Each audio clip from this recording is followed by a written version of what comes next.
এখন কি করছিস রে? এই তো পুতুল খেলা করছি। এই দেখ তোর জন্য কে নিয়েছি দেখ। কি এগুলো? খল। এগুলো তো বই। বই নিয়ে আমি কি করব? বই নিয়ে পড়াশোনা করবি, তুই নতুন ক্লাসে উঠলি না?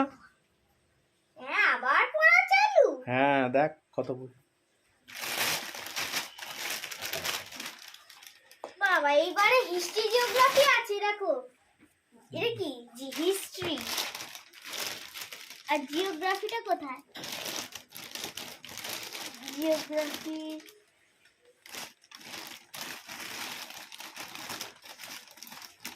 এই যে জিওগ্রাফি। এই যে জিওগ্রাফি। আর কি বই দেখ। আর তো সব বাংলা বাংলা ম্যাথস এসব আছে। বাবা, ম্যাথস বইটা কি ভারী।